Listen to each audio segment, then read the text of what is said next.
Às vezes as pessoas pensam que voluntariado é apenas voluntariado social. Também fazemos, mas o fundamental do nosso voluntariado é passar um conhecimento que pode nos transformar em seres humanos melhores, ou seja, atuar sobre a causa dos problemas do mundo atual e não apenas uma atitude em relação às consequências, aos danos que já foram causados, mas tentar evitar que esses danos se provoquem lá na raiz.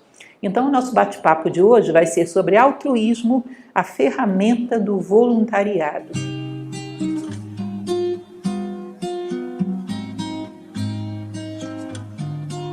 Altruísmo vem do latim alter, que é o outro. Mas eu gosto de dizer que quando a gente fala sobre altruísmo, nós estamos falando simplesmente de pensar no outro, coitadinho, pobrezinho dele, eu preciso ajudá-lo. Não é bem isso. Altruísmo é pensar no outro como parte de mim mesmo, ou seja, com uma responsabilidade minha, ou seja, tem muito a ver com a ideia da unidade. Altruísmo está diretamente relacionado a uma recuperação da unidade no meio da multiplicidade. Sentimos-nos cada vez mais próximos uns dos outros, de tal maneira que cuidar do outro é como cuidar de mim mesmo. Não é nada extraordinário, nada fora da ordem. É simplesmente estender a minha noção de identidade, perceber o outro como parte de nós mesmos. E, vocês podem ter certeza, é uma das virtudes mais requintadas que existem. Porque nós começamos a perceber algo que é a verdade do universo, que é a unidade. O universo, em última instância, vamos falar sobre isso, a definição dele ele é uno. A multiplicidade é apenas aparente. Você já deve ter ouvido falar de alguns conceitos da filosofia oriental, que eles falam de Maya, a grande ilusão. Não é minha parente, a Maya, embora o sobrenome seja o mesmo. Maya, como a grande ilusão, é aquela que faz com que pensemos que somos muitos, quando na verdade somos um só. Quando começamos a desenvolver essa percepção da unidade, significa que realmente estamos evoluindo em termos de expandir consciência, de elevar a nossa consciência para percepções maiores. Ou seja, é sutil. O altruísmo ele é muito requintado. O verdadeiro altruísmo é muito requintado. Ele não pode vir de fora de uma imposição do meio, eu devo ser bonzinho, ou eu devo parecer bonzinho. Essas coisas têm outros nomes que não vêm ao caso, mas não são altruísmo. O altruísmo é muito legítimo e emana de uma percepção cada vez mais nítida que a gente tem da vida. E esse verdadeiro altruísmo significa estamos crescendo, estamos realmente começando a nos aproximar do grande mistério da vida. E é desse altruísmo que eu gostaria de conversar com vocês hoje. O altruísmo é ter o outro como finalidade de vida, que é o contrário do egoísmo, que é ter a si próprio como finalidade de vida. Esse si próprio é uma noção muito equivocada de quem somos nós, uma noção muito pequenininha. Quem somos nós? Esse nome que recebemos nesse momento, que é um nome muito passageiro, quanto tempo durará esse nome? Sei lá, 80, 90 anos e lá foi ele. Com todos os interesses pequenos desse nome, que são possuir coisas materiais, possuir evidência com o meu nome, projetar-me acima dos demais, ter um sucesso que seja invejado por todos. Ou seja, os interesses desse pequeno eu são muito reduzidos, insuficientes inclusive para aquilo que a gente chama de felicidade. A sociedade está cheia de pessoas assim, que têm tudo isso e estão muito longe de serem felizes. Muito pelo contrário, sofrem de uma carência intensa. Então, nós já podemos provar, por uma observação um pouco mais ponderada, que ter essas coisas está longe de fazer com que o ser humano seja pleno. Ou seja, os argumentos do egoísmo nos levam à mediocridade, a objetivos muito pequenos. Então, pessoas que às vezes têm bens materiais são reconhecidas publicamente e passam a vida inteira tentando se defender daquilo que duraram tanto tempo para conquistar, ou seja, medo que tomem as suas coisas, medo que o reconheçam nos lugares, medo disso, medo daquilo, e se escondendo de uma fama e de uma projeção que eles veem que, afinal de contas, não mudou a sua vida em significativamente coisa nenhuma. Já é um momento para a gente olhar para as pessoas e saber quem é digno de inveja realmente. Quem eu poderia dizer, esse é feliz, eu gostaria de ser como ele. Quão poucas são pessoas assim dentro da sociedade.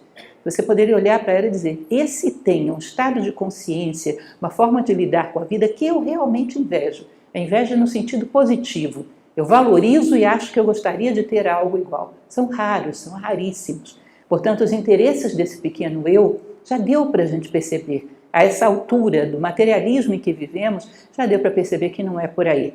Que o ser humano continua frustrado do mesmo jeito, continua se sentindo sozinho do mesmo jeito, no meio de todas essas, entre aspas, realizações. Então vamos ver o contrário do egoísmo, vamos ver como é que funciona o altruísmo, como se sente o ser humano que vive dessa forma, qual a perspectiva de vida que ele tem, como ele vê o mundo, como vê a si próprio.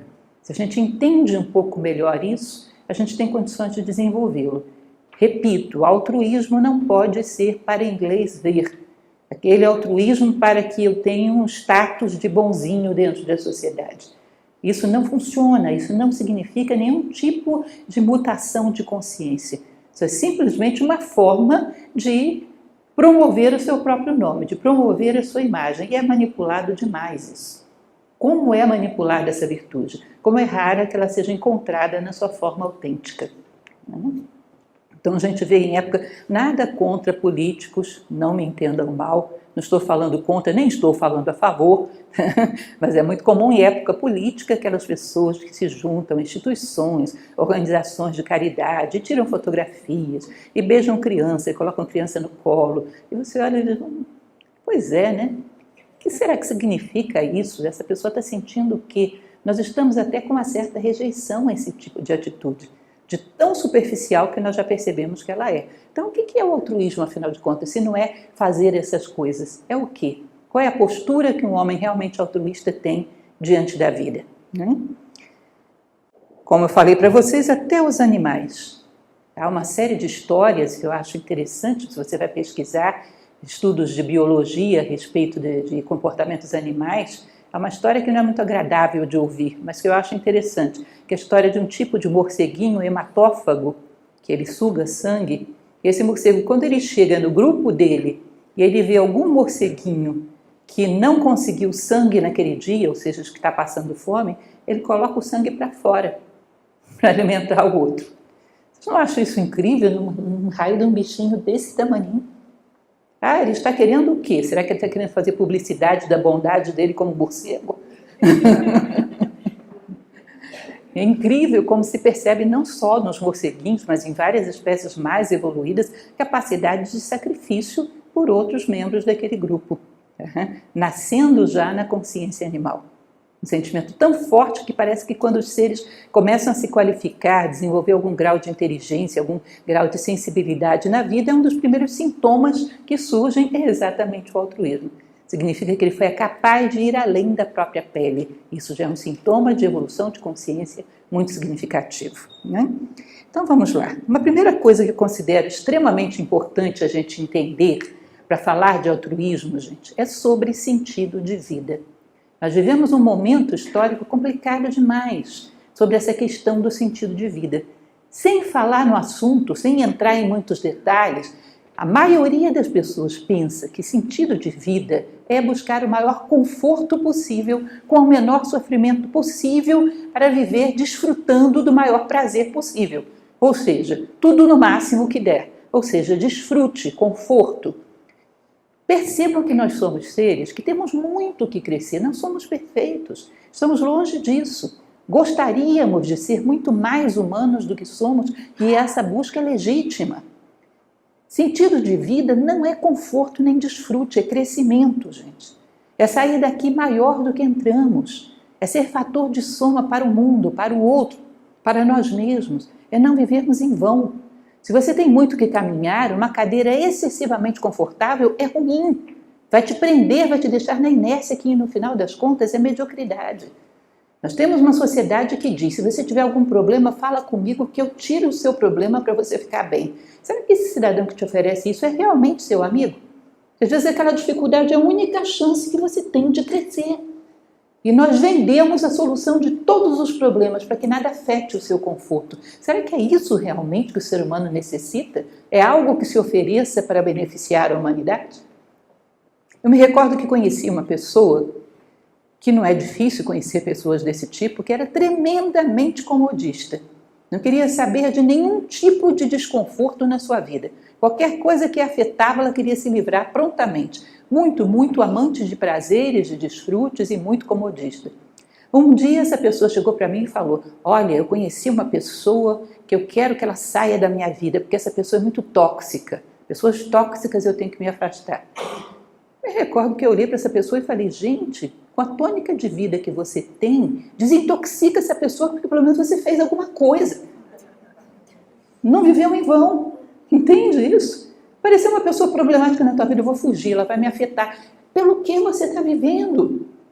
Resolve um pouco dos problemas dessa pessoa, que você dá algum sentido à sua vida. Ou então está vivendo pelo quê? Percebam que essa tônica da sociedade, de colocar nossa personalidade entre algodões, para que nada doa, nada afete, faz de nós seres humanos estagnados. Entrou uma pessoa incômoda na sua vida, é claro que você não vai correr atrás de todos os complicados do mundo. Mas se ele entra na tua vida, verifique se você não pode fazer alguma coisa. Porque uma pessoa dessa que você ajuda dá sentido a uma vida. Uma vida que às vezes não teve nenhum sentido até agora. Cuidado! Você entra na internet, tem 1000 palestras falando de como fugir de situações tóxicas, de pessoas complicadas, situações incômodas. Pelo amor de Deus, a síntese da sua vida vai ser o quê? O que vai escrever na sua lápide? Aqui jaz um fujão. Não é isso? Aqui jaz um fujão, não tem nada além disso. O que nós estamos fazendo pelo mundo, pelo outro? Nós viemos aqui para crescer, não tenho dúvidas disso. Sentido da vida é crescer. Portanto, um acontecimento complexo que surge na sua vida pode ser a oportunidade que você precisava. Porque superando, você chega com a consciência em um outro degrau. Tem uma capacidade muito maior de responder à vida, tem uma capacidade muito maior de somar coisas positivas à vida do outro, do todo, de não sair daqui do mesmo tamanho que chegou. Então, isso é um elemento que eu considero a pedra de toque. Uma pessoa que não considere a vida como uma grande oportunidade de crescimento, ela não tem como ser um verdadeiro altruísta. Verdadeiro altruísta vê as dificuldades como: opa, vou sair maior do outro lado. Cada dificuldade você se coloca diante dela e diz: eu só saio do outro lado maior do que eu entrei. E com isso você vai transformando as dificuldades em degraus. Tem uma palestra minha que eu falo sobre isso, garotos que gostam de joguinhos eletrônicos. Você quer ver o garoto ficar com raiva de você? Dá um jogo fácil para ele. Que absurdo! Está pensando que eu sou incompetente, vou jogar uma bobagem dessa? Porque ele sabe que as dificuldades o promovem a outro patamar de perícia. Ele adora uma dificuldade. Imagina se a gente tivesse essa visão da vida. As dificuldades vão me elevar a um outro patamar de perícia, um outro patamar de consciência, vão me tornar seres melhores, seres mais preparados para dar respostas humanas à vida, que é o que precisamos. O mundo todo clama por isso, respostas humanas à vida. Lembrem da frase bíblica: pelas vossas obras vos conhecerei, pelas vossas respostas à vida eu vejo se são humanos ou se não são. Que a humanidade, grande parte de nós somos projetos de seres humanos a serem realizados. Essa é a nossa tarefa, viemos aqui para isso. Temos muito ainda que realizar para chegarmos à plenitude da condição humana. Portanto, isso é um ponto que eu considero fundamental. Sentido da vida é crescimento. E as dificuldades, nesse sentido, elas são positivas, elas nos ajudam. Não caia numa propaganda extremamente comodista, livre-se de tudo que te incomoda, porque isso é o meio caminho andado para a mediocridade, para a estagnação. Continuando, um outro elemento que acho fundamental a gente entender como base para que a gente possa entender melhor o altruísmo. Quando a gente fala de sentido de vida, é um assunto que tem uma série de complicações, porque as pessoas têm mania de confundir sentido de vida, propósito de vida, com projetos. Qual é o seu sentido de vida? Eu gostaria de fazer uma viagem à Europa. Se você voltar da Europa, a sua vida vai ser pelo quê depois disso? Vai ser pelo quê? Isso é um projeto, pode ser bom. Pode ser bom, pode ser que você volte mais culto, mais ilustrado, conhecendo outras culturas, pode ser bom, mas depende em que propósito isso se insere, para onde isso leva. Pode ser bom ou pode ser mal. Projetos são interessantes e podem te ajudar, mas eles não são suficientes para justificar uma vida. Um sentido de vida é algo que justifica a vida como um todo. Aí vem aquela célebre história. Qual é o meu sentido de vida? Como eu faço para descobrir? Se eu fosse contar para vocês quantas vezes eu já recebi essa pergunta em YouTube, em Instagram, e não sei onde, como eu faço para descobrir o meu sentido de vida? É a resposta mais fácil do universo. Você é ser humano? Sou. Pois é, sentido de vida de ser humano é valores, virtudes e sabedoria. É a plenitude da condição humana. Para todos. É como se fosse essa pirâmide que está aí. Cada um sobe por uma face. Sabe por quê? Ninguém é igual a ninguém. Não existe nenhum ser humano igual ao outro. Vocês sabem que agora estoicismo está na moda, né? Eu acho ótimo, porque até que enfim uma moda boa.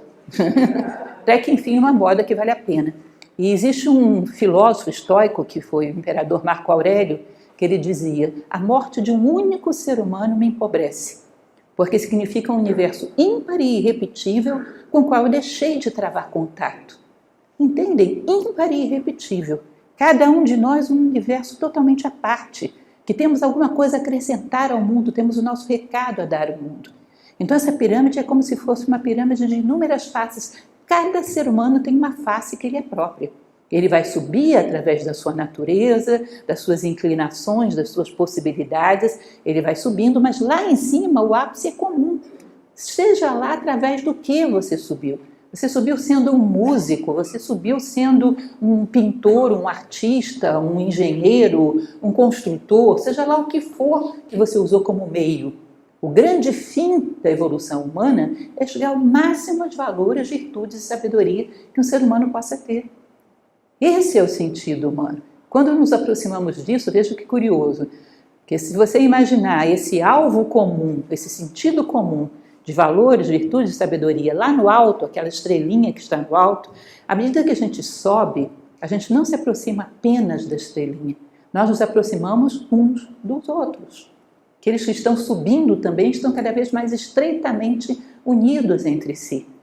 Daí a gente perceber que essa questão do altruísmo tem muito a ver com ter um sentido de vida humanista, de tal maneira que você possa mensurar se aquilo que você está fazendo na sua vida está correto ou não. Também aqueles que assistem a minha palestra já devem ter me visto dar esse exemplo em inúmeras ocasiões. Eu gosto bastante dele. Imaginem que eu estou andando nessa sala e pergunto para vocês, estou andando no sentido, na direção certa ou na direção errada? Obviamente vocês vão me perguntar, onde você quer chegar? Se você me dizer onde você quer chegar, eu não posso dizer se está certo ou errado, né? Aí eu digo, bom, eu quero chegar nessa cortina aqui, está certo. Agora está errado. Certo, errado, verdadeiro, falso, bom, mal, honesto, desonesto, íntegro, corrupto, todos esses valores só nascem a partir do momento que você sabe onde você quer chegar. O que é o certo para quem não quer chegar em lugar nenhum? O que é o bom? O que é o verdadeiro para quem não quer chegar em lugar nenhum? Daí que a gente percebe que a nossa é uma sociedade que não sabe muito bem o que são os valores, por isso é tão difícil tê-los. O que são? O que é o certo? O que todo mundo está fazendo. O que é o verdadeiro? O que todo mundo pensa. E lá vamos nós. Será que isso é um critério confiável? Se existe uma coisa que não é confiável ao longo da história, façam esse teste. Vão em diferentes momentos da história e perguntem o que todo mundo estava pensando ali. Depois vão ver se aquilo era correto ou não. Opinião da massa, opinião essa impensada que todo mundo copia, em geral é péssima. Na história a gente só vê equívocos. Na Idade Média todo mundo pensava que a Terra era plana e carregada nas costas de uma tartaruga. A opinião da maioria, a opinião da massa, não pensada, clonada por todo mundo, nunca foi boa conselheira. Portanto, nós não temos condições de estabelecer valores se não temos um sentido de vida claro. E pasmem para aqueles que discutem, hoje existem muitos cursos, muitas palestras falando sobre o tema da vocação. Você sabe qual é a real vocação humana? Essa aí, ser humano.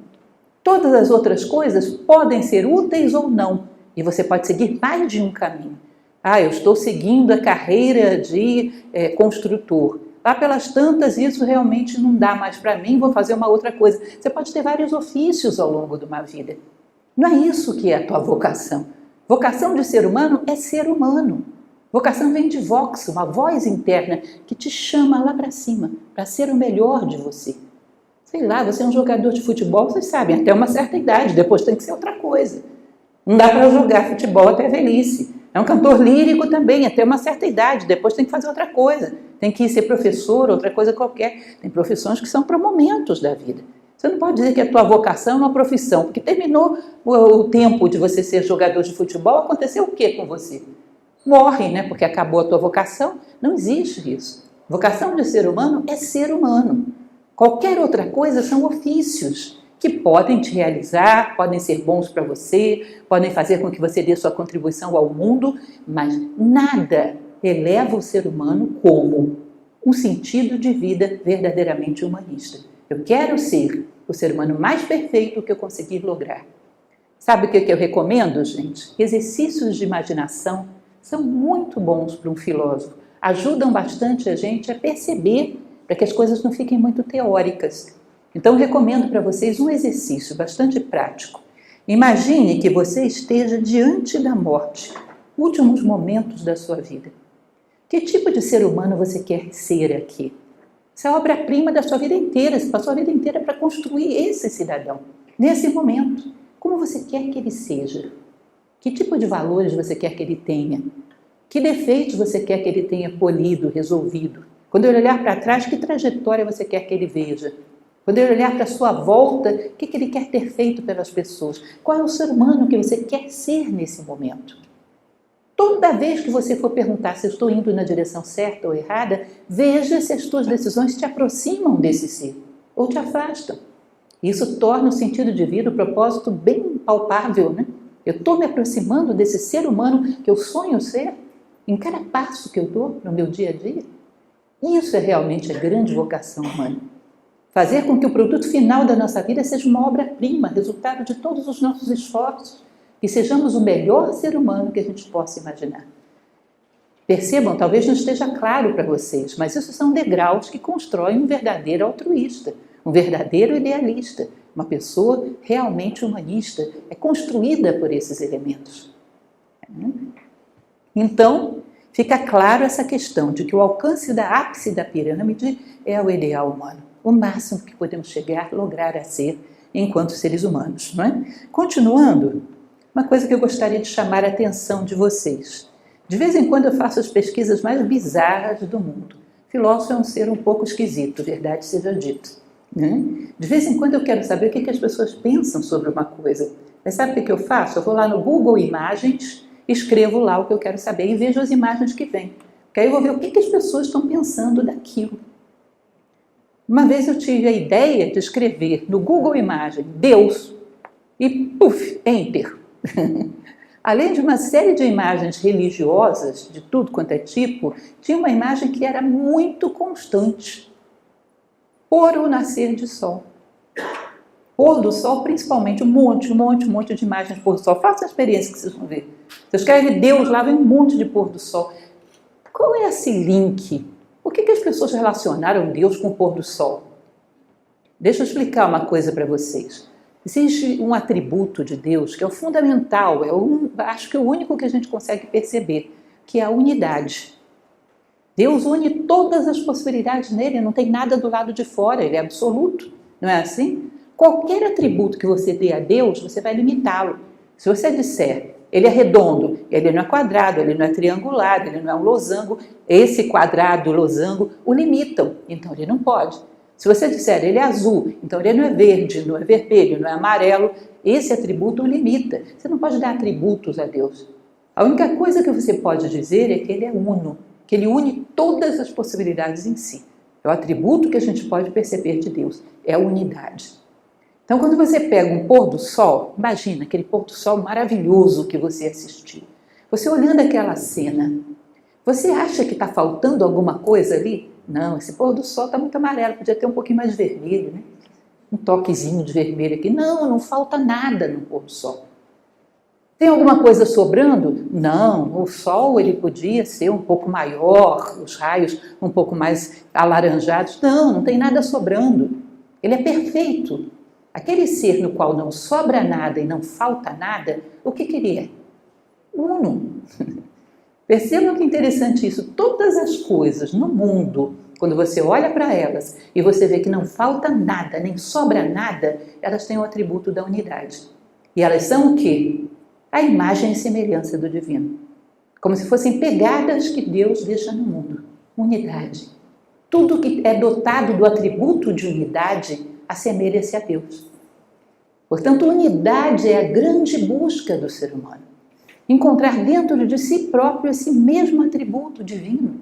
naquilo que a gente faz, naquilo que a gente pensa, naquilo que a gente fala. Aquele momento que eu encontrei aquela pessoa, ela não estava bem, não sei qual foi a inspiração que me veio, que eu falei a palavra perfeita. Não falei demais para não magoá-la, não falei de menos para deixá-la insegura, eu disse exatamente o que se tinha que dizer. Você percebe que ali foi um momento divino? Um momento sagrado? O sagrado é a função de dar sentido, esse momento foi pleno de sentido. Bom, enfim, percebam isso. Onde você encontra unidade, você encontra rastro de Deus. Procure isso na tua atitude, no teu pensamento, nas tuas palavras. Onde tem unidade, tem rastro de Deus. E se existe uma virtude que trabalha para a unidade, é o altruísmo. Ela trabalha para recuperar a noção da unidade num mundo que está todo dividido. Portanto, ela é uma das virtudes mais divinas que temos. Ela recupera o sentido de unidade no meio da multiplicidade. As atitudes altruístas sempre têm esse toque de unidade, ou seja, elas nos aproximam da verdade do universo, já que a verdade é a unidade. Então, é uma virtude que, como eu falei para vocês, ela acelera a nossa consciência. Tem uma passagem do Kybalion que se fala da vibração da consciência, que crescer é acelerar a nossa consciência, vibrar de maneira cada vez mais sutil. Tudo aquilo que é dotado de unidade acelera a nossa consciência. E o altruísmo é assim. Faz com que a gente viva em função de algo que é divino. A ideia do uno, a ideia do que o outro e eu não somos dois, somos uma coisa só. Não existe nada entre nós que nos separe, somos de fato uma coisa só. Percebem que estranho que é aquilo que no Tibete eles chamam de heresia da separatividade? Eu acreditar que existe um não ser entre mim e ela. Ou seja, de tal forma que quando ela é prejudicada, eu posso ganhar. Porque nós somos duas coisas que não têm nada a ver. Se eu percebo que eu e ela somos um contínuo, o prejuízo dela vai ser sempre prejuízo para mim. O lucro dela vai ser sempre lucro para mim. Essa percepção da unidade, imagina a humanidade se pensasse assim, se todo mundo soubesse que o ganho do outro será sempre ganho para ele, que a perda do outro será sempre perda para ele. São percepções que fazem com que uma pessoa seja altruísta, porque percebe a continuidade, que não há nada entre nós que verdadeiramente nos separe. É uma ilusão. Como a gente imaginar, se olha um mapa do mundo, às vezes eu acho engraçado, um país brigando com outro a ponto de se matarem. Temos várias guerras acontecendo no mundo nesse momento. Um país matando o outro, acabando com o outro, lutando com o outro a ponto de quererem se destruir. Olha lá no mapa, o que é um país? É um risquinho. Quem é que colocou aquele risquinho ali? Aquilo ali é real? É real? O mundo sabe que tem um risquinho ali? Será que o planeta Terra sabe? É um risquinho imaginário. Na verdade, um país, o outro país, e o outro é tudo um ser só. É um planeta, é uma única Terra com um único ser humano. Onde foi que a gente inventou que tem um risquinho para quem está para lá do risquinho odiar para quem está do lado de cá do risquinho? Vocês percebem que isso é uma maluquice? Nós inventamos risquinhos para ficarmos uns contra os outros. Esses risquinhos são ilusórios. Inclusive a separatividade entre um ser humano e outro. São ilusórios e vão provocando cada vez mais essa oposição e fragmentação da vida humana. É incrível que um ser humano que está vivendo em pleno século XXI, onde temos uma tecnologia que se acredita, vocês sabem que hoje a NASA, pelo menos ela anuncia ser capaz, eu acredito, capaz de desviar o curso de um cometa que tem uma trajetória de choque com a Terra. Imagina alguém ser capaz de uma coisa como essa, de calcular eventos que começaram lá no horizonte de possibilidades do universo. Esse nível de tecnologia, um planeta cheio de guerras, vocês não acham isso meio exótico? Como é que pode sermos tão retrógrados desse jeito? Já éramos para ter superado isso há muito tempo. Significa uma tecnologia que avança para criar coisas, mas não avança para criar seres humanos. E também existe tecnologia para criar seres humanos. Para isso existe a filosofia, por exemplo. E também precisamos trabalhar para criar seres humanos. Porque senão toda a tecnologia se torna uma faca na mão de uma criança, para prejuízo próprio. Talvez seja melhor não tê-la da maneira como andamos. Às vezes a gente tem uma sensação, muitas vezes as pessoas me dizem isso, e eu fico parando para pensar, será que as pessoas raciocinam de maneira mais ampla? Quando uma pessoa chega para você e diz, por exemplo, o mundo está melhorando muito. Será que está? O mundo está melhorando?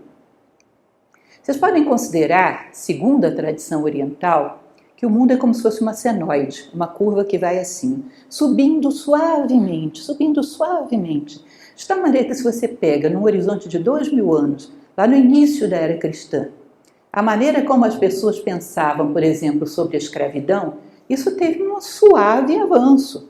Hoje as pessoas, publicamente, a massa das pessoas é contra a escravidão. Mas a escravidão realmente desapareceu? Se você for considerar a palavra, desapareceu, mudou de nome. As pessoas que trabalham pelo mundo afora, em condições análogas à escravidão, será que não são maiores do que todos aqueles escravos que já houve na história no passado? Vocês sabem, por exemplo, como trabalham vários países da África na agricultura, como é que as pessoas trabalham, as condições? Sabem como muitos trabalham em fábricas pelo mundo afora? Sabem como muitos trabalham em campos de trabalhos forçados na Sibéria? Vocês acham que se somasse a gente toda, com 8 bilhões de seres humanos, será que a gente não tem mais escravo agora do que jamais teve na história? Só que a gente trata com outro nome, né? Ah, mas o passado teve períodos totalitários. Opa, períodos totalitários? No século XXI é o que mais tem, meu caro. É o que mais tem. As coisas mais horrendas, mais sem sentido. Tá? Não sei se vocês viram a publicação das últimas regras que foram baixadas no Afeganistão. Tá? As coisas mais bizarras, as mulheres não podem falar em público. Nós temos loucuras no mundo atual. E considerando que temos 8 bilhões de seres humanos, temos em quantidade muito maior do que já tivemos no passado. Ou seja, houve um progresso, mas pequenininho assim.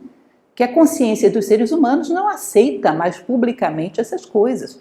Mas elas acontecem em off, em segundo plano, e muitas vezes a gente faz vista grossa. Porque de fato essas coisas estão todas aí. A exploração do homem pelo homem, a escravidão, o uso de um país pelo outro, de uma nação pela outra, as guerras constantes, muitas coisas que a gente considera, não, nós superamos essas coisas, estão aí, só com outros nomes. Progrediu um pouquinho a nossa consciência, que consideramos isso como uma coisa negativa, no passado considerava-se como normal, mas olha, progrediu, mas bem pouquinho, não sejamos tão otimistas assim. Me recordo que uma vez eu vi uma reportagem de um jornalista que ele dizia o seguinte, que ainda bem que nós superamos a barbárie, coisas como Átila, rei dos hunos, e vândalos e ostrogodos, coisas que ficaram no nosso passado. Olha, vamos e venhamos, a gente tem cada coisa no mundo atual que deixaria Átila bastante admirado. Temos coisas que deixaria Átila babando de inveja. Cá entre nós. Eu me recordo numa época que aconteceu a pandemia, uma coisa que me chocou muito, eu li uma reportagem feita por uma equipe médica que dizia que a gente não fazia ideia de quanto dinheiro destinado para respiradores em hospitais tinham sido desviados. Você sabe o que é uma pessoa colocar um dinheiro no bolso sabendo que alguém está morrendo asfixiado no hospital por falta de um respirador e aceitar moralmente isso? Vocês acham que esse cara é melhor do que o Átila, rei dos hunos? Acham, honestamente? Ou seja, vamos ter um pouco de ponderação no nosso oba-oba, somos vitoriosos, somos o máximo na história. Nós temos muito que crescer. Crescemos um pouquinho, crescemos, mas temos muito que crescer. E altruísmo é a palavra, é aquilo que nos promoveria um nível de consciência que seria outro patamar. Eu reconheço que é natural que a história seja assim. Por uma razão muito simples, crescer não é fácil. Tentem crescer individualmente, para vocês verem, superar um defeitozinho, para vocês verem que barra que é. A gente luta, quando você espera ele está na próxima esquina te esperando de novo. Te pega de surpresa. Você luta, daqui a pouco ele aparece sobre outra faceta, te pega de novo. Crescer individualmente não é fácil. Por que crescer coletivamente seria? O crescimento da humanidade é muito lento. E o grande pulo do gato, que seria nos tornarmos realmente mais humanos, ainda não demos. A verdade é essa, ainda não demos. Não é a tecnologia que vai nos fazer dar pulo do gato, a menos que você esteja falando de uma tecnologia humana, de saber a arte de viver humanamente bem. E nisso o altruísmo faz um papel fundamental. Talvez vocês tenham ouvido falar de uma história interessante que aconteceu recentemente em relação a esse aspecto do Sutratma, dessa história, que eu fui chamada pela seleção feminina de futebol brasileiro, vejam só, logo eu tão entendida de futebol, para dar uma aula. Elas estavam indo para as Olimpíadas e eu falei para elas, dei uma aula, falei a respeito desse caso do colar de pérolas. Foi muito interessante, falando sobre a união, eu contei essa história que eu vou contar para vocês. E aí eu senti que elas ficaram bem impressionadas com a história e o técnico, Arthur Elias, que era muito interessante, muito intuitivo, muito bom, ele teve a ideia, para gravar a história na memória delas, de comprar um colar de pérolas e dar para cada uma, para elas lembrarem da história. Quando elas ganharam a medalha de prata, subiram no pódio, se vocês fossem olhar, estavam todas com colar de pérolas. Vocês verem o poder que um símbolo tem. Como é importante um símbolo. A história que eu contei para elas foi essa, que eu acho extremamente inspiradora, que é a história do Sutratma. O que vem a ser essa história? Imaginem um colar de pérolas, e que cada pérolazinha dessa fosse um ser humano. E aí o ser humano, a princípio, ele é superficial, ele olha só para fora. Aí ele pensa, nossa, eu sou a pérola mais brilhante desse colar, a mais redondinha, eu sou o máximo. E gasta muito tempo nessa superficialidade egoísta, né? Muito tempo. Até que lá pelas tantas ele sente sede de vida interior e se volta para dentro e vai buscar a sua essência. Só que como ele só está acostumado a ver pérola, quando ele vira para dentro, o que passa dentro dele é um pedacinho de prata. Ele não reconhece a princípio a prata. Sente aquele vazio interior, mas se ele continua buscando, ele acaba por reconhecer. Dentro de mim existe um pedacinho de prata, é a minha essência. E aí ele ficaria felicíssimo com isso e tentaria contar para as outras pérolas que elas têm também uma essência que é um pedacinho de prata. Ótimo, mas qual é o epílogo da história? É quando todas as pérolas descobrem que aquele pedacinho de prata que elas têm dentro delas não está separado, é uma passagem de um único fio que passa por dentro de todas. Vocês entendem isso? Em essência, somos um só. Esse pedacinho que existe dentro de nós de espiritualidade, essa nossa alma mais profunda, ela é um momento de um fio que passa por dentro de todos os seres no universo. Ou seja, quanto mais profundo você for no teu autoconhecimento, sabe o que você vai encontrar? Unidade, meu caro. É isso que você vai encontrar. Você vai encontrar o fio, que no Oriente eles chamam de Sutratma. Quanto mais nos aprofundamos, o que vamos encontrar é a verdade do universo. E o que é a verdade do universo? Unidade. Percebam como é interessante isso na natureza, gente, porque a natureza, ela sabe disso. E ela vive unindo as coisas para potencializar. Não é assim? Junta dois átomos, os átomos já têm poder, mas quando formam uma molécula, forma um grupo de átomos, sei lá, 2 ou mais, forma uma molécula, essa molécula pode mais do que um átomo, tem mais poder. Tem muito mais capacidade uma molécula do que um átomo. Aí digamos que um monte dessas moléculas se unem e formam uma célula orgânica. Essa célula tem muito mais poder do que uma molécula. E aí ele vai juntando, faz tecidos, órgãos, um corpo humano, um ser que é capaz de pintar uma Capela Sistina, compor um Requiem de Mozart, faz coisas maravilhosas, né? Ele une para potencializar. Agora, o ser humano, ele é um caso tão complicado no universo que quando ele une, ele fragiliza ao invés de potencializar, por causa do egoísmo. Então, imagina que você tem o José. José faz X, trabalha, tem um rendimento X. Aí você pega e traz o João para trabalhar com ele. O rendimento do José sozinho, que era X, ele junto com o João produzem X sobre 10. Sabe por quê? Porque um atrapalha o outro, um disputa com o outro, um compete com o outro um tem inveja do outro. O tempo todo é um inferno. Inferno. Para eles chegarem a produzir o que o João produzia sozinho, leva um tempo enorme. Como é complicado para a gente essa ideia de somar para potencializar, desse mistério da unidade, que é tão fundamental dentro da lógica altruísta. E que, como eu falei para vocês, é o grande mistério do universo. Disse que é essa a nossa realidade. Por trás de tudo isso, nós temos uma essência que não é só minha, não é só dela, é de todos nós, é una. E aproximar-se disso é aproximar-se do mistério do universo.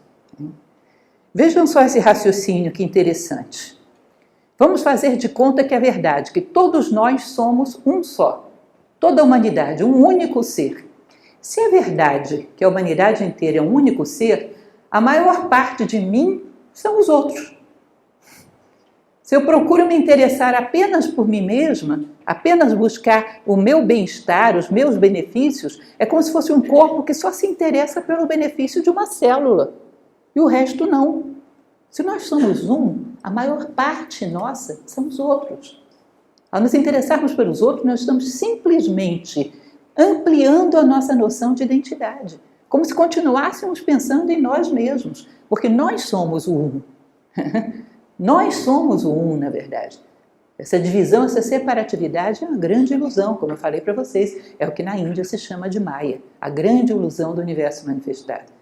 Então, é natural que à medida que a gente for refletindo sobre a vida, a gente vai se tornando mais orgânico, mais uno, mais juntos uns dos outros, com uma compreensão cada vez maior desse mistério da unidade. Daí vem o altruísmo.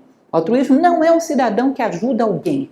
O altruísmo é um cidadão que considera a coisa mais natural do mundo ajudar alguém. Porque disso se trata, ele veio ao mundo para isso. Portanto, não basta o que você faz. Tem que ver o espírito com que você faz. Porque para fazer um ato de compaixão propagandístico, isso não tem valor nenhum. É o espírito com que você ajuda os demais que determina que você seja altruísta. Eu estou fazendo aquilo que me corresponde. Se o outro aceita bem, aceita mal, se ele é grato, se ele não é, problema dele. Eu faço aquilo que me corresponde.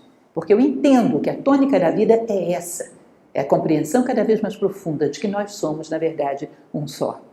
Portanto, o altruísmo é um estado de consciência, mais do que simplesmente um gesto. Inclusive, pode ser um gesto muito contraditório para quem olha de fora. Uma pessoa altamente altruísta, ela não pode dizer não para alguém de vez em quando?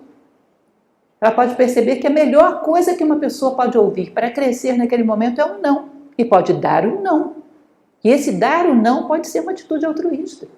Para alguém que quer alimentar um vício, para alguém que quer alimentar uma atitude corrompida, ela chega para essa pessoa e diz não, eu não abro a porta para você. E esse não é altruísmo, é compaixão, é generosidade. O altruísta, ele quer unir, ele não segue padrões da sociedade de bajular a personalidade dos outros. Ele dá o que o outro necessita para crescer, que pode ser um não, pode ser um limite, pode ser uma porta fechada. O que determina é o estado de espírito como você faz. E aí, voltando para uma questão do que isso gera em nós, que é um elemento muito importante também para a gente perceber. Quem pensa no outro é quem mais se beneficia, pois eleva todas as suas expressões. Eu tenho o hábito de pensar nos demais, eu penso melhor. Se eu tenho o hábito de sentir a dor do outro, eu elevo os meus sentimentos. Se eu tenho o hábito de atuar pelo outro, eu qualifico a minha ação. Quem mais cresce, no final das contas, sou eu mesmo. Chegou ao ponto tal que hoje, isso não é uma invenção minha, é um fato, determinadas situações, sobretudo patologias de cunho psicológico, psiquiátrico, às vezes um médico recomenda como medicação, sabe o quê? Voluntariado, vai ajudar os outros. Recomendação médica, vai ajudar os outros, porque não existe nada tão curativo quanto o bem. A prática do bem é uma panaceia universal, cura tudo. Vai fazer o bem para os outros, que você vai ver como você melhora. Steven Pressfield, que é um autor que eu gosto bastante, um autor americano, que dou várias palestras sobre ele fala a respeito de um psicólogo norte-americano chamado Tom Lowling. Diz ele que esse Tom Lowling ele faz uma terapia. Ele pega pessoas que estão com doenças graves, complicadas, e tenta fazer com que essas pessoas comecem a pensar menos nelas mesmas e se dedicar à fraternidade, se dedicar ao voluntariado, se dedicar ao bem para o todo. E curiosamente, sabe o que acontece em muitos casos? A doença começa a retroceder. Como se existisse dentro de nós uma natureza humana que está desesperada para marcar sua presença no mundo. E a gente não deixa. Quando você a libera, ela começa a atuar, ela tem um poder curativo, porque o bem é aquilo que une, ele tem um poder curativo. Essa definição de bem de Platão é aquilo que une, ele tem um poder curativo. Ele não une só as pessoas, ele une dentro de nós aquilo que está separado, aquilo que está fragmentado, aquilo que está ferido. Ele tem esse poder de cicatrização, a tal ponto que se torna uma recomendação médica. Vai praticar altruísmo, vai fazer voluntariado, e realmente faz efeito, realmente faz diferença. Ou seja, nós estamos falando de uma lei da natureza e não de uma invenção humana. Estamos falando de um fato. que tem um poder de unidade fora do comum, a prática do bem, o altruísmo. Tem um poder de cicatrizar todas as frestas que foram abertas pelo egoísmo. Fundir novamente, trazer de volta a saúde. Continuando, falei para vocês sobre isso no início, né? Hoje é uma tônica muito comum, não estou falando de todos, mas há muitos casos de pessoas que quando você as procura e diz, olha, eu estou vivendo um problema, é claro que é uma situação difícil, complicada. Tem várias situações onde o melhor é realmente você se afastar, mas tem muitas situações onde entra uma pessoa problemática na sua vida e você pode fazer alguma coisa. E talvez ela tenha entrado exatamente porque você pode. A necessidade dela de auxílio foi atraída pela tua possibilidade de ajudar. Na natureza existe esse magnetismo onde ser atrai ser, conforme a necessidade de um e a possibilidade do outro.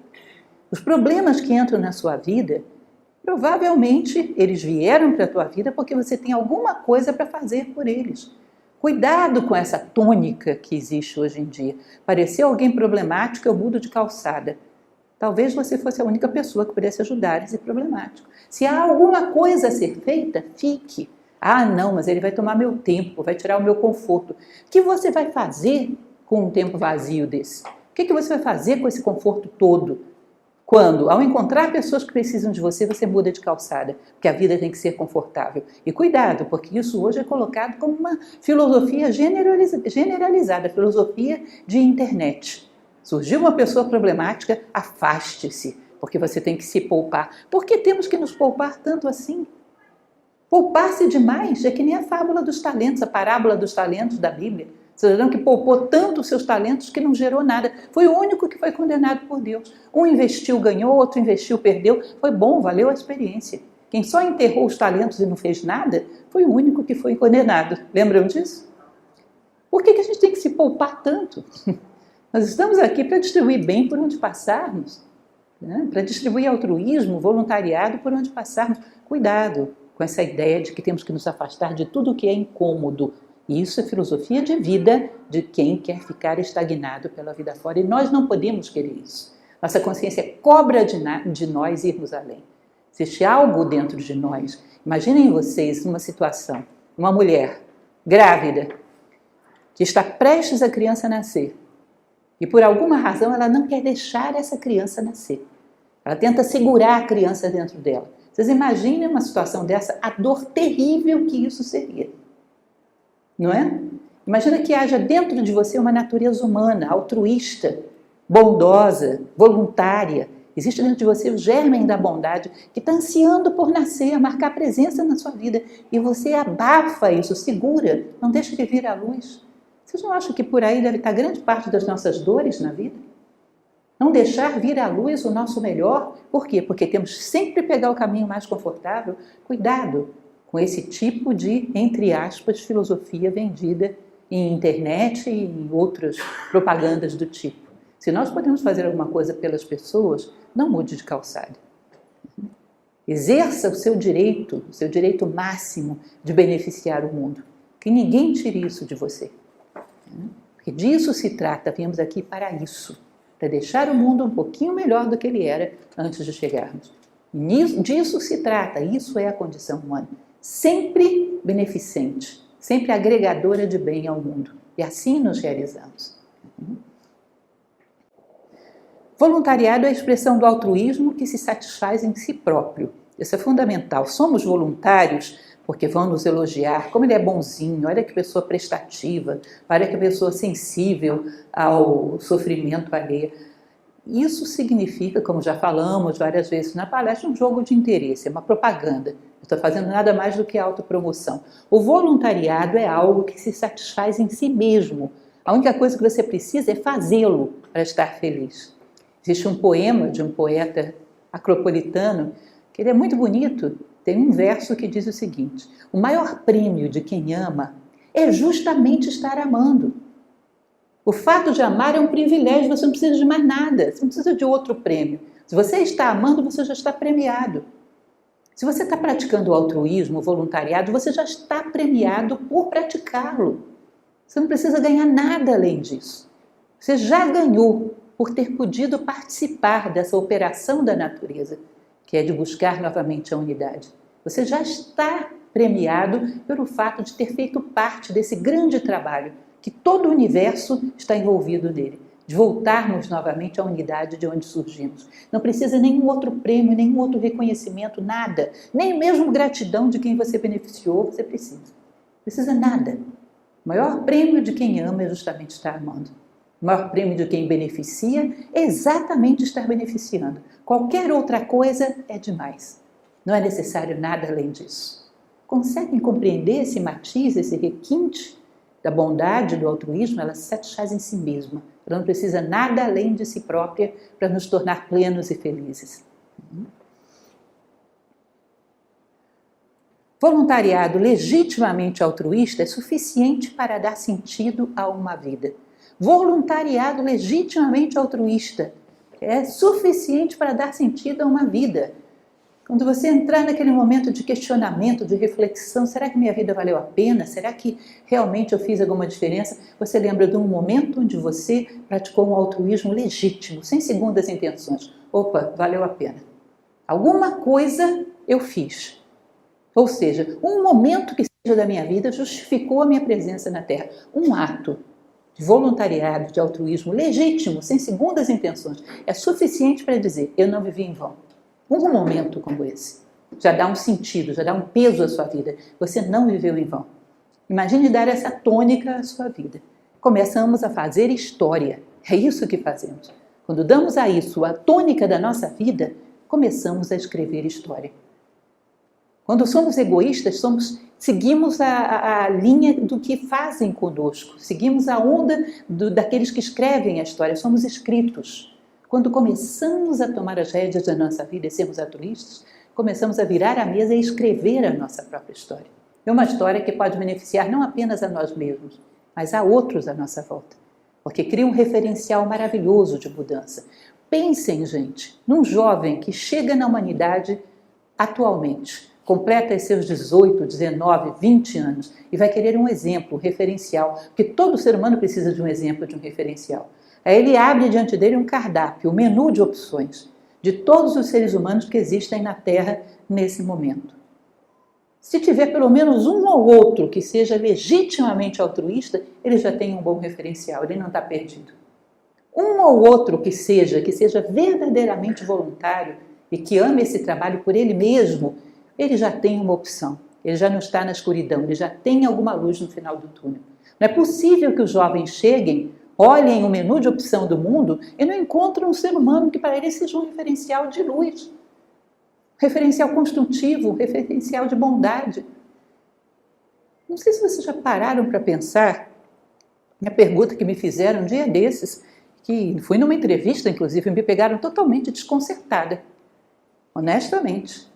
Pegaram e perguntaram, olha, uma pessoa viva nesse momento na Terra, que você adoraria conhecer porque seria um aprendizado para você. Confesso que eu fiquei na dúvida. São tão poucos, seres humanos que se eu conhecesse realmente poderiam, puxar minha consciência para cima, poderiam mudar minha vida, como são raros. Seja um desses e dê esperança para os outros. Parem para pensar, quem? Um ator famoso? Um cantor famoso? Quem? Um esportista famoso? Quem? Quem seria a pessoa que te inspiraria tanto assim? Veja como eles são raros. Um ser humano assim é esperança para muita gente. Entrou uma opção diferente no menu de opções da humanidade. Um voluntariado legítimo é um exemplo capaz de impactar a sociedade e promover mudanças. Aí sim, eu vou ficar muito feliz o dia que alguém perguntar uma pessoa que te inspira tanto que você gostaria de conhecer antes de morrer. E eu tivesse uns 10 nomes para falar, que maravilha. Já pensou? Um monte, está cheio de gente aí. Puxa, como me inspiraria, como puxaria a minha consciência para cima, como seria bom que esses exemplos fossem mais frequentes. Como é que a gente faz isso? Torne-se você um exemplo desse. Um exemplo é uma coisa fantástica. Porque um exemplo é uma coisa prática. Você não diz faça tal coisa, você está fazendo. E os outros correm atrás, porque você já está em movimento. Você não está mandando ninguém fazer, você está fazendo. Você é coerente com aquilo que acredita, está em movimento. Isso arrasta as pessoas, é poderoso. Um exemplo pode mudar a vida de alguém. E tem muito ser humano querendo e necessitando desesperadamente mudar a sua vida para algo mais digno, para algo mais dotado de sentido, para algo mais humano. Trouxe para vocês, como encerramento, uma historinha que aqueles que costumam assistir minhas palestras na internet provavelmente já ouviram. Eu gosto muito dessa história e é uma história que aconteceu aqui em Brasília, que eu li uma vez num livrinho de Natal, que contava várias histórias e contava essa, para nós mostrarmos o que um exemplo pode fazer pela vida de alguém. Diz que era um empresário aqui de Brasília e que ele estava na época de Natal. Ele estava tremendamente corrido, porque o empresário da área de vendas, vocês imaginam nessa época como é que ficam loucos, né? Com demandas para tudo quanto é lado, aquela correria. E ele parou num sinaleiro, ali no eixo Monumental, ali preocupado, com a cabeça cheia de problemas. Veio um menino com uma caixinha de sapato pedir para ele uma doação. Segundo ele, um menino que aparentava ter 7 ou 8 anos. Conhecem essa história? Uma criança que aparentava ter uns 7 ou 8 anos. E veio pedir para ele um donativo. Quando ele olhou assim de lado, viu que dentro da caixinha de sapato tinha uma manga. Provavelmente o menino pegou pelo chão, né? Tinha uma manga. E aí o menino chegou, pediu para ele uma doação e ele, irritado do jeito que estava, disse: eu não tenho nada para dar. Aliás, eu estou passando fome, eu é que preciso de doação. Aí diz que o menino virou para ele, arregalou o olho e falou: não, moço, passando fome o senhor não fica. Toma aqui essa manga. Eu também estou com fome, mas eu ajudo o senhor, Deus me ajuda, é assim que funciona. Toma essa manga para o senhor. Ele olhou para o menino, não tinha hipocrisia, ele estava sendo absolutamente sincero, estendendo a manga para ele. Ele teve que pegar aquela manga, botar no banco de passageiro, ele andou um parágrafo, teve que estacionar para chorar. E a partir dali se tornou um empresário de trabalhos sociais, mudou completamente a vida dele. Um menino com uma manga dentro de uma caixa. Vocês imaginam uma coisa dessas? A potência que é um exemplo honesto, íntegro, de alguém que está te oferecendo a vida dele. A potência de transformação que é uma coisa dessas. O quanto a humanidade carece desse tipo de coisa. Não acreditem nessa história de que precisam ser muitos para mudar o mundo. Precisam alguns que sejam realmente humanos. Lembrem da frase bíblica: vós sois a luz do mundo, não se pode esconder uma cidade erguida sobre um monte. Não é assim? Aqueles que estão erguidos sobre um monte estão de pé, de posse da sua própria condição humana, e são realmente capazes de um referencial poderoso que subverte a lógica da sociedade atual tão egoísta, através de um pequeno exemplo, como se fosse uma manga dentro de uma caixa de sapato. Que você é capaz de transformar profundamente a vida de alguém. Bom, isso basicamente era a reflexão que eu queria trazer para vocês, deixar como uma reflexão para vocês, nessa data tão especial que é o Dia do Voluntariado. Pensem a oportunidade que nós temos de sermos altruístas, de sermos voluntários.